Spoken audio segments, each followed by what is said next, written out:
Devant Dieu, il y a une éternité. Il était avant les temps éternels, puis il sera continuellement. Mais pour nous, les créatures, nous allons toujours, même après la résurrection, nous allons continuer à vivre dans l'espace et le temps et dans la matérialité. Parce que nous allons avoir des corps ressuscités. Et ça va être des vrais corps, là. Ça ne sera pas une sorte de gaz qui joue de la harpe assis sur un nuage. Ça va être une vraie terre, une vraie terre, mais sans aucune corruption. De toutes les façons, physiques, mentales, spirituelles, aucune corruption. Mais nous savons une chose, c'est que lorsque Dieu a créé et que le temps a commencé, le temps est devenu intentionnel. Manquez pas cette chose-là. Le temps est devenu intentionnel. C'est-à-dire que vous êtes tous d'accord avec moi que lorsqu'on lit des textes dans les Écritures qui nous dit que Dieu avait un plan avant la fondation du monde. C'est-à-dire que Dieu avait un plan et ensuite il a fondé le monde, il l'a créé. Mais où est-ce que le plan se réalise? Il s'accomplit dans le monde qu'il a créé. Ça s'accomplit à travers le temps. Ça veut dire que depuis le commencement, c'est-à-dire la conception du plan, Dieu avait une intention qui se réalise à travers l'histoire, à travers le temps. D'où vient la nécessité pour nous de réaliser cette importance-là? Et le livre des Actes des Apôtres, pour l'Église, devient pour nous quelque chose de très, très, très important. Alors, à travers ce que nous allons voir ce matin, surtout à travers le livre des Actes des Apôtres, nous allons découvrir, et j'espère se laisser influencer par un principe que nous retrouvons dans l'Église primitive et qui a toujours été jusqu'à aujourd'hui et qui fonctionne encore aujourd'hui, et nous en avons la démonstration dans les baptêmes, et que nous devons absolument ne jamais oublier, et nous allons commencer avec ceci. Vous pouvez lire comme faux en arrière? Si vous ne pouvez pas lire comme faux, j'allais dire allez voir un oculiste, mais je vais vous le lire. La première chose qu'on réalise, c'est que la parole de Dieu nous parle du temps eschatologique. Je vais vous lire un texte qui est très intéressant. Dans le livre des Actes, avant la Pentecôte, lorsque Jésus a été enlevé, il a dit ceci, « Et comme ils avaient les regards fixés vers le ciel, pendant qu'ils s'en allaient, qui est-ce qui s'en allait? C'est Jésus. Et où est-ce qu'il s'en allait?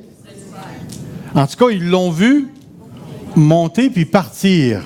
Alors, s'en allait. Voici que deux hommes vêtus en blanc, on sait parfaitement que ce sont des anges, se présentèrent à eux et dirent, « Vous, Galiléens, pourquoi vous arrêtez-vous à regarder au ciel? Ce Jésus qui a été enlevé au ciel du milieu de vous reviendra de la même manière dont vous l'avez vu aller au ciel. » Aussitôt que cette phrase a été prononcée, nous entrons dans un temps eschatologique.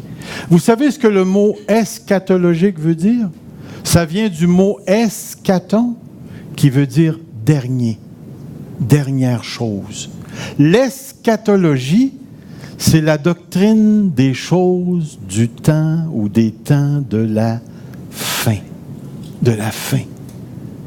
Alors, la première venue de Jésus-Christ, il a fait l'expiation des péchés et par son ascension, après avoir accompli la purification des péchés, il est allé s'asseoir à la droite de Dieu. Et le temps est devenu un temps eschatologique. C'est-à-dire que l'Église, présentement, vit en raison d'un futur retour qui conditionne sa manière de penser, son identité, ses choses à faire, le genre de d'activités que nous faisons, nous savons tous aujourd'hui que tout est temporaire, que tout est passager. Nous savons tous aujourd'hui que si nous mourons, nous nous en allons avec le Seigneur. Et si le Seigneur revient, nous vivrons la transformation des corps comme un clin d'œil, instantanément. Mais cette pensée-là conditionne actuellement notre manière de vivre. Alors, l'Église de Dieu, dès le début du livre des Actes, avait une eschatologie. On l'avait pointé vers une fin. Celui que vous avez vu partir, il va revenir. Une deuxième chose qu'on voit, que j'ai appelé le temps prophétique. Vous vous rappelez de ce texte dans Actes après la grande prédication ou durant la grande prédication? Mais c'est ce qui a été dit par le prophète Joël. Dans les derniers jours, dit Dieu, je répandrai mon esprit sur toute chair. Vos fils et vos filles prophétiseront. Vos jeunes gens auront des visions. Vos vieillards auront des songes. Oui, sur mes serviteurs et mes servantes dans ces jours-là, je répandrai mon esprit et ils prophétiseront. Et si vous regardez l'orientation du livre des Actes, Pierre est en train de nous dire que la prophétie de Joël non seulement s'est réalisée, mais qu'elle conditionne encore aujourd'hui la raison d'être de l'Église.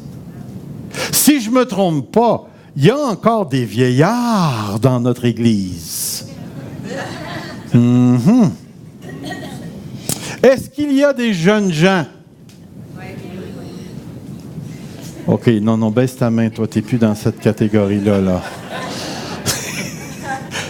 Mais l'idée profonde ici, c'est que l'Église vit encore dans le temps de la prophétie de Joël. Et même si à travers l'histoire, il y a des moments très pénibles et voire même malheureux dans l'histoire de l'Église, ça a été démontré et démontré et démontré par nos historiens qui ont fouillé l'histoire de l'Église, qu'il y a toujours eu de la prophétie, qu'il y a toujours eu les dons spirituels et qu'il y a toujours eu des signes, des prodiges et des miracles à travers toute l'histoire de l'Église. Et laissez-moi vous dire que ça n'a pas changé. L'Église vit encore dans un temps prophétique. Je prends le mot prophétique comme un terme parapluie qui englobe tout ce qui a rapport à la démonstration de l'Esprit. Et j'inclus à l'intérieur de ça la conversion.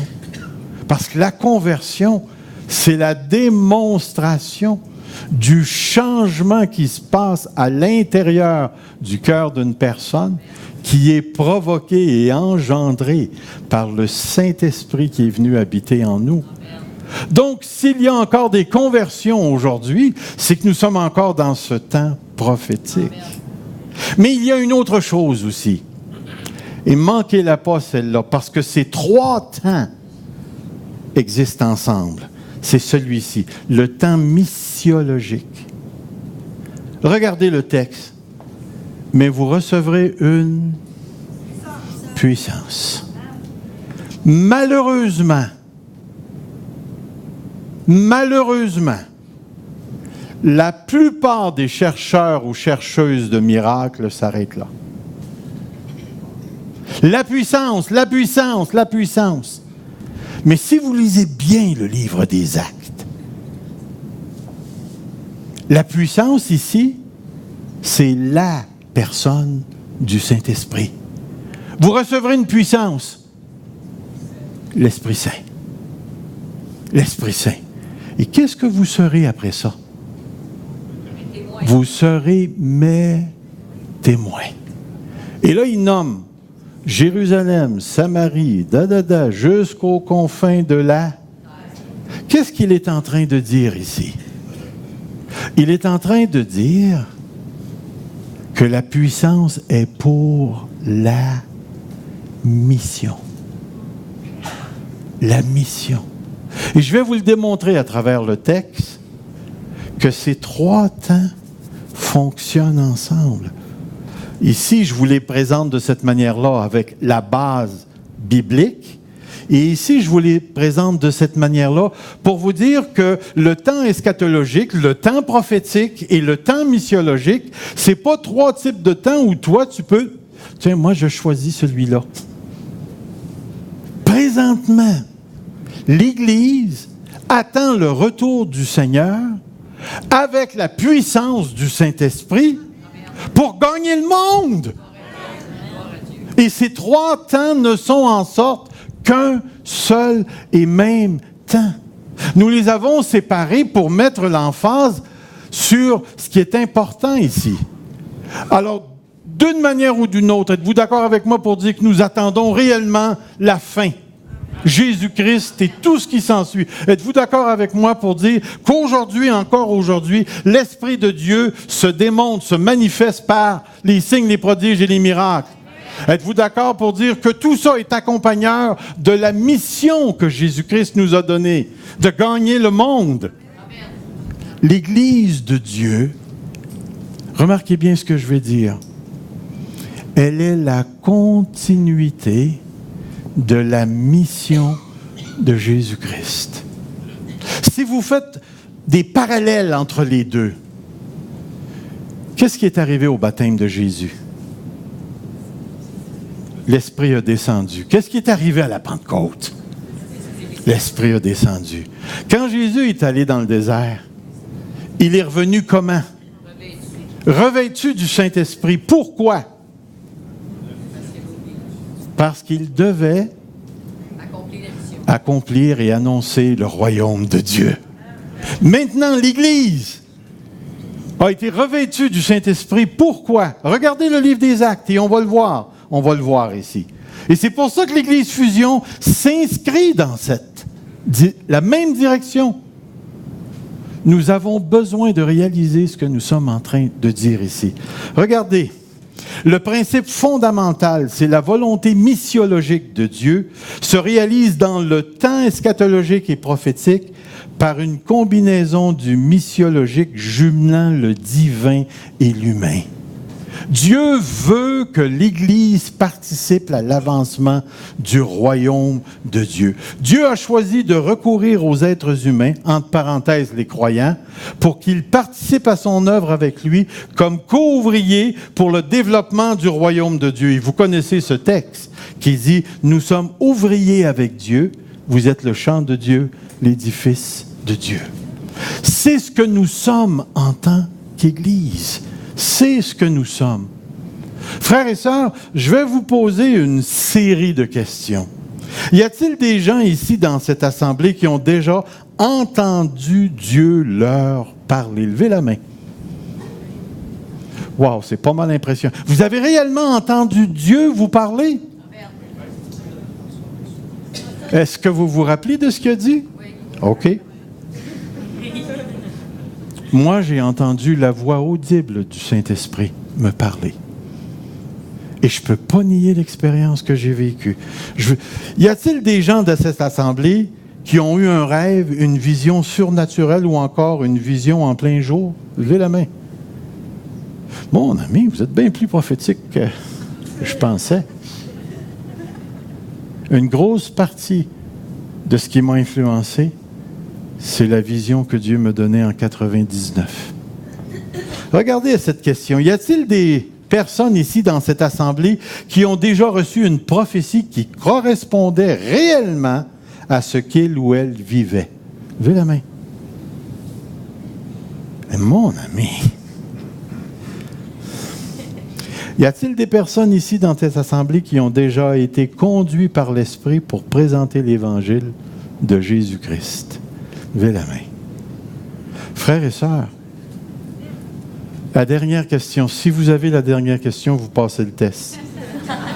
Y a-t-il des gens ici dans cette assemblée qui ont entendu parler de notre espérance céleste et qui croient que Jésus revient?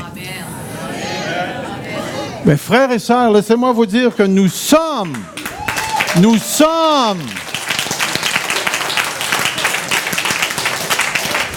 Nous sommes une Église eschatologique, prophétique et missiologique. Nous avons tellement besoin de réaliser ça. Pourquoi est-ce que je prends le temps de développer ça? Mais c'est parce que l'Écriture le fait. Regardez ici. Alors, c'est ce que je disais. L'efficacité de l'Église dépend de sa réalisation, du sens du temps auquel où elle appartient. Regardez ici. J'espère que c'est assez gros pour que vous puissiez le lire. Dans Acte 2, ce Jésus, Dieu l'a ressuscité, nous en sommes témoins. C'est Pierre qui est en train de témoigner, là. Nous en sommes témoins. Vous recevrez une puissance, vous serez mes témoins. Et qu'est-ce qui se passe par la suite? Il l'a répandu. Comment est-ce qu'on sait qu'il l'a répandu? Ils se mirent tous à parler en d'autres langues. Regardez l'autre texte. Une grande puissance, ou avec une grande puissance, les apôtres rendaient témoignage de la résurrection. Encore une fois, vous serez mes témoins. Et ensuite, beaucoup de signes et de prodiges se faisaient au milieu du peuple par les mains des apôtres. Le prophétique, le charismatique, la dimension charisma de l'Esprit se manifestait, associé avec la prédication, associé avec la mission. Regardez un autre texte. Vous vous rappelez de l'histoire de Corneille? Il fixa les regards sur lui et, saisi de crainte, il lui dit, « Qu'y a-t-il, Seigneur? » Et l'ange lui dit, imaginez-vous, vous arrivez chez vous, puis il y a un ange qui vous apparaît. Laissez-moi vous dire ceci. Quand il y a quelque chose de l'autre côté spirituel, pur et divin, qui entre dans notre sphère d'existence, il y a quelque chose en dedans de nous qui le sait automatiquement. Ici, il ne s'est même pas posé la question, c'est-tu un démon déguisé ou bien est-ce que c'est vraiment un ange, je vais y faire passer. Non, tout de suite, la présence du céleste divin l'a emmené, puis le signe de crainte était là. Et voyez ce que l'ange a dit, ce qui nous indique que le divin veut travailler. L'ange aurait pu lui dire, savais-tu que Jésus-Christ est mort pour toi? Qu'est-ce qu'il fait? Il va lui dire un petit peu plus loin, tes prières, tes aumônes, blablabla, ont été entendues, verset 5. Envoie maintenant des hommes à Jaffa et fais venir un certain Simon. Et regardez, il a été divinement averti par un ange de faire venir dans ta maison et d'entendre tes paroles. Prédication de l'Évangile. Et maintenant, on a au verset 33, « Maintenant donc, nous sommes ici devant toi. » Là, c'est Corneille qui parle et qui dit, « Pour entendre tout ce qui t'a été ordonné par le Seigneur. » La présence de la prédication de la parole. Et regardez le verset 10. C'est l'apôtre Pierre qui ne voulait pas nécessairement s'associer avec des non-juifs. Il eut faim et voulut prendre de la nourriture. Pendant qu'on lui préparait, il eut une extase. Il vit le ciel ouvert et un objet semblable à une nappe, attaché par les quatre coins, qui descendait et s'abaissait vers la terre. Une vision, l'esprit prophétique de Joël. Pierre a une vision. L'ange parle à Corneille, envoie des gars chercher Pierre. Pierre arrive, lui prêche l'Évangile. Et qu'est-ce qui se passe par la suite?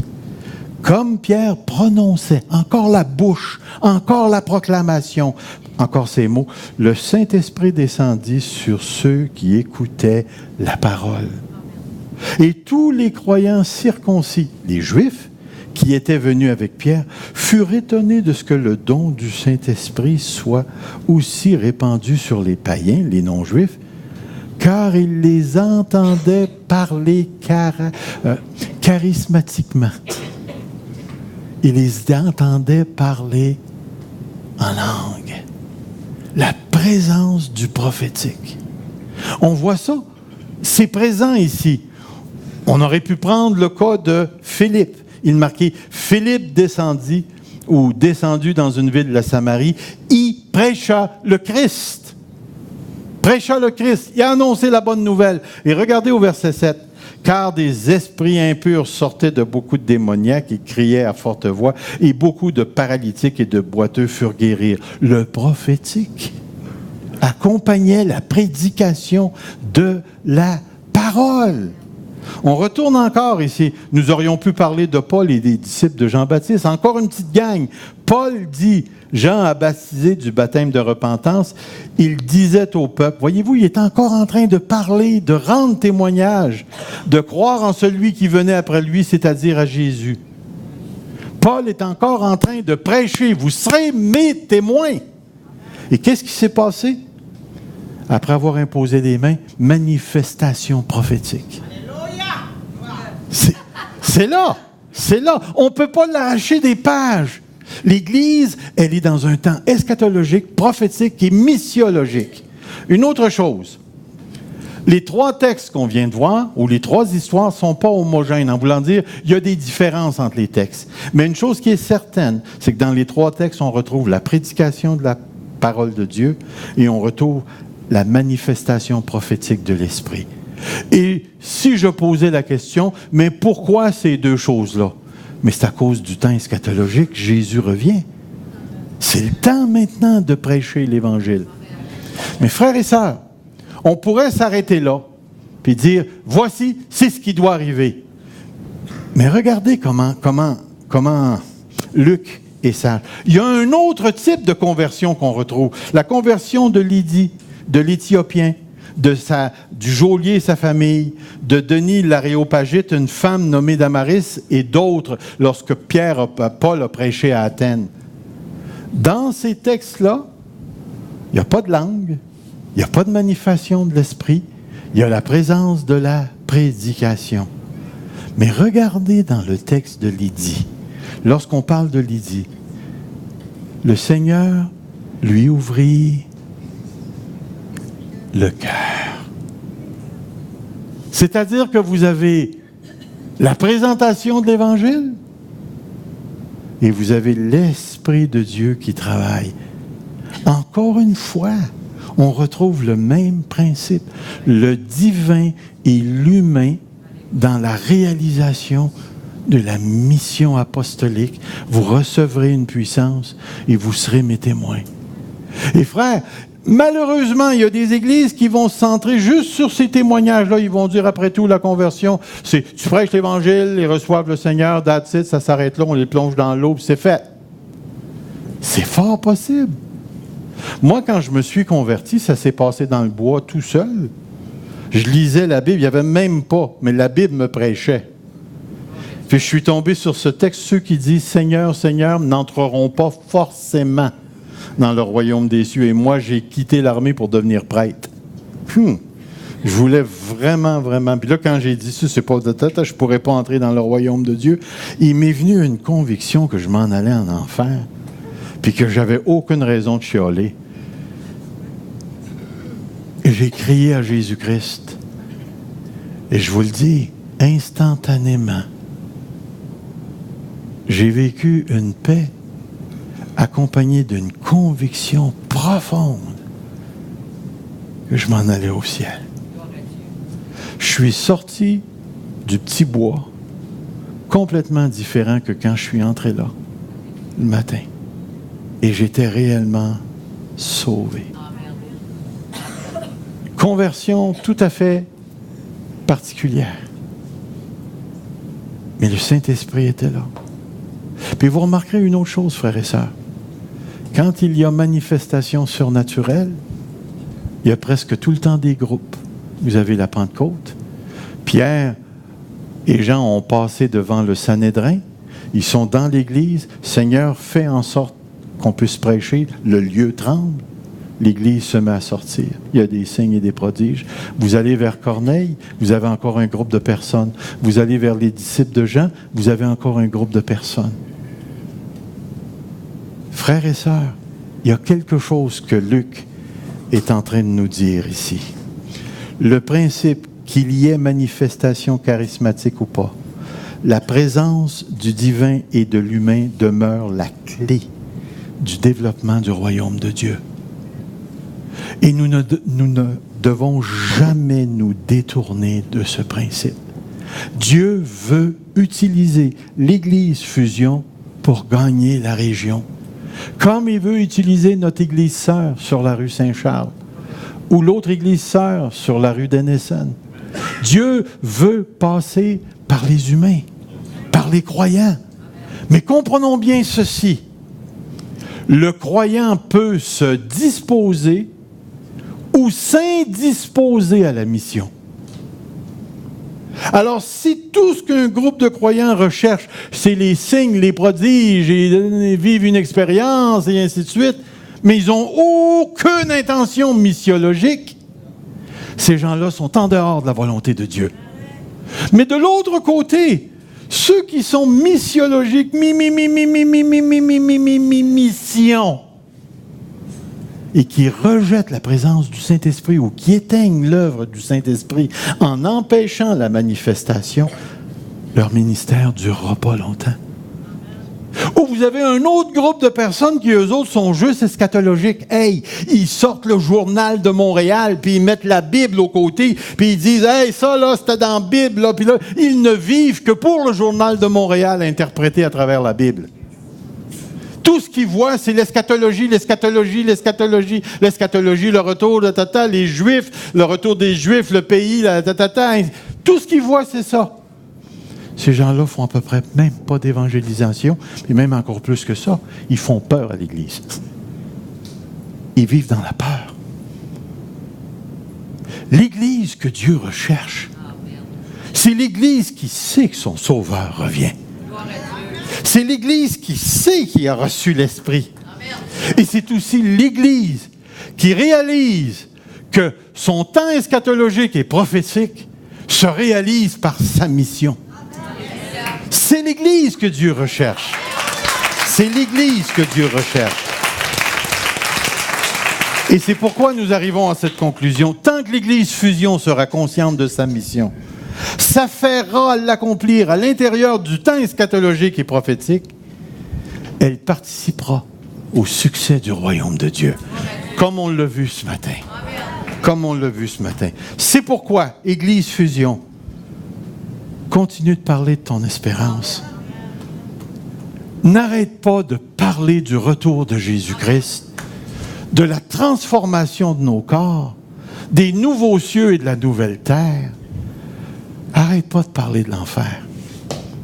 C'est une réalité qui va faire mal à tellement de gens. Continue de parler de ton espérance. Église Fusion, attends-toi à la démonstration charismatique de l'Esprit dans ta mission. Dans ta mission. Et c'est pourquoi Église Fusion ne perd jamais de vue que ta raison d'être, c'est le salut du plus grand nombre.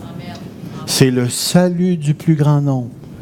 C'est pas la petite église maison qui est toute repliée sur elle-même et qui se rencontre dans une intimité qui produit absolument rien de missiologique.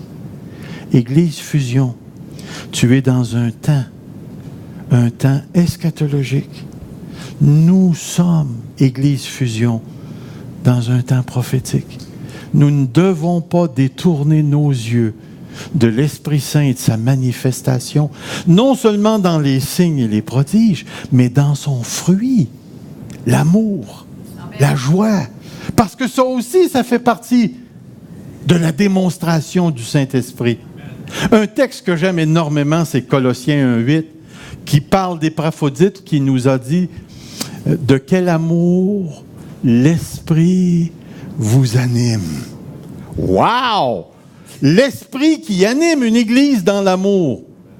Il ne dit pas ici, vous faites des courbettes, des ci puis des ça pour vous motiver mentalement, pour vous aimer. Il dit non, il dit l'amour, la présence de l'amour en dedans de vous, à travers vous, dans vos relations, est le résultat de la manifestation du Saint-Esprit.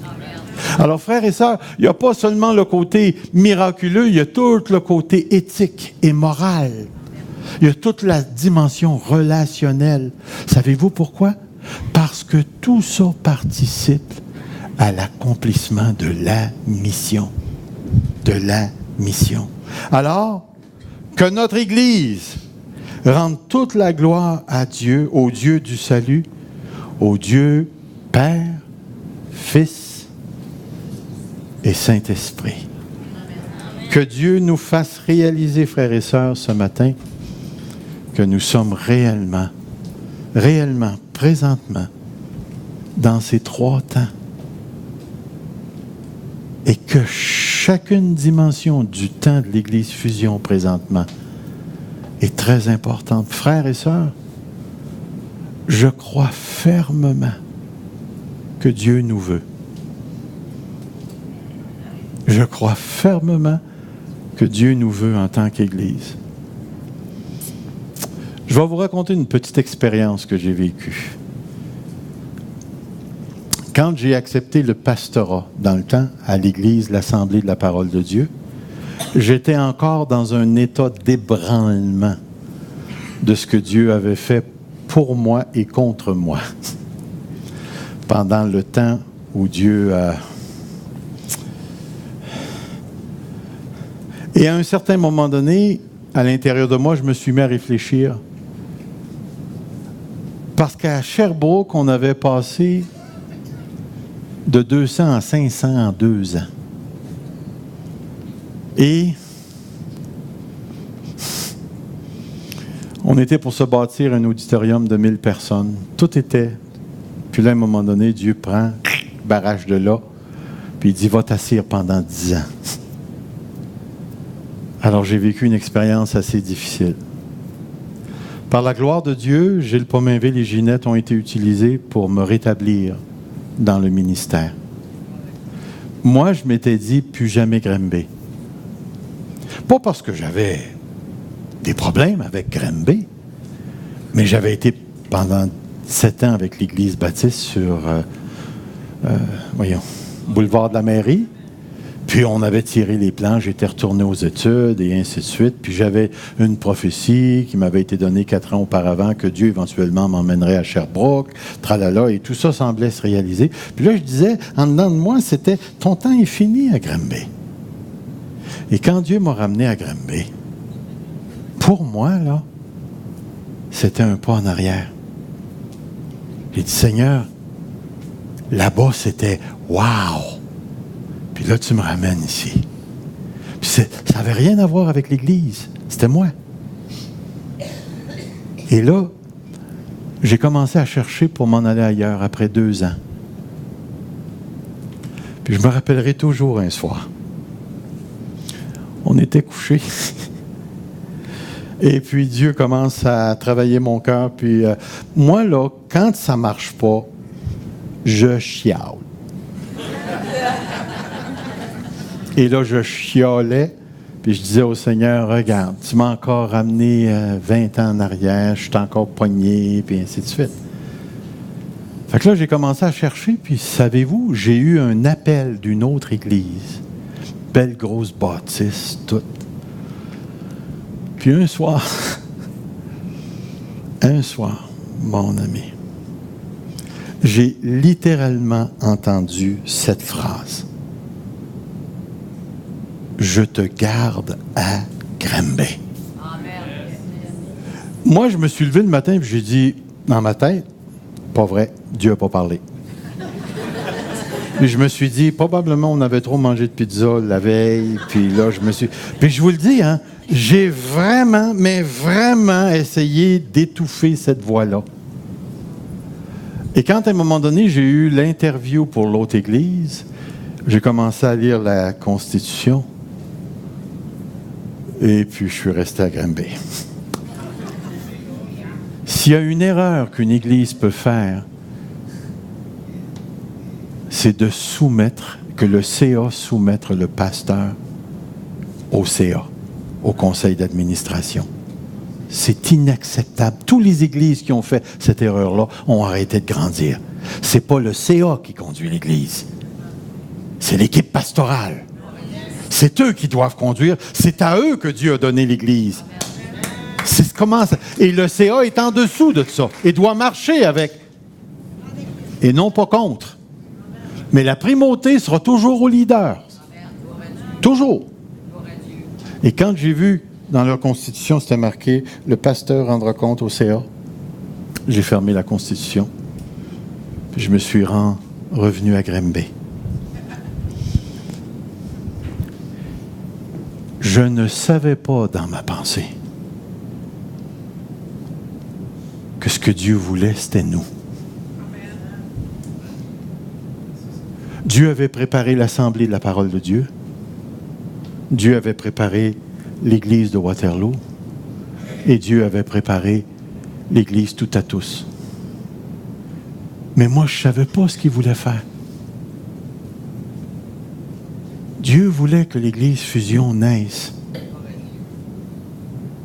pour remplir la mission eschatologique, prophétique et missiologique.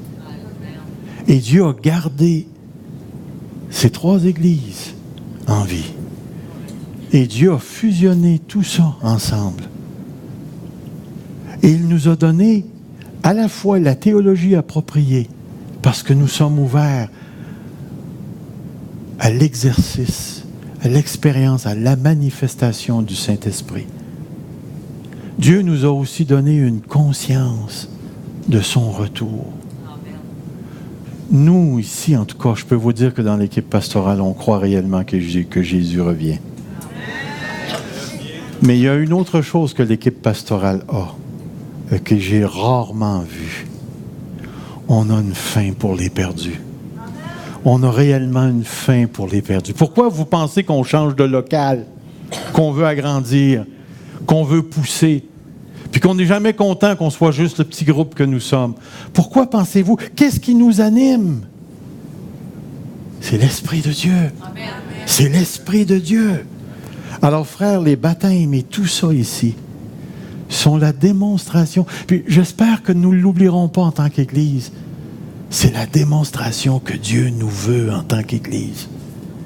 Et que Dieu nous a donné la mission. Et que Dieu nous place dans un temps prophétique. Et que Dieu nous amène. Et c'est pourquoi j'aimerais juste ramener ceci devant vous. Juste celle-là ici. Ceci. N'oublions jamais que nous ne sommes pas au commencement, nous. Nous, dans l'histoire du plan de Dieu, nous nous situons beaucoup plus vers la fin que le commencement. Et à cause de ça, nous devons prendre conscience, frères et sœurs, que nous sommes le fruit de l'action de Dieu. Chacun d'entre vous, formez le nous. Et parce que nous sommes ici, nous avons la ferme certitude que Dieu nous veut comme nous sommes et qu'il veut élargir l'attente de l'Église Fusion. Et il veut qu'on ait une influence, un impact sur la région. Alors, frères et sœurs, gardons à la pensée que selon le livre des Actes, on s'inscrit dans la mission apostolique. Nous croyons au retour de Jésus-Christ à cause de l'esprit prophétique qui nous a été donné en raison de la mission que nous sommes appelés à accomplir. Que le Seigneur fasse de nous son succès. Amen. Gloire à toi, Seigneur. Amen.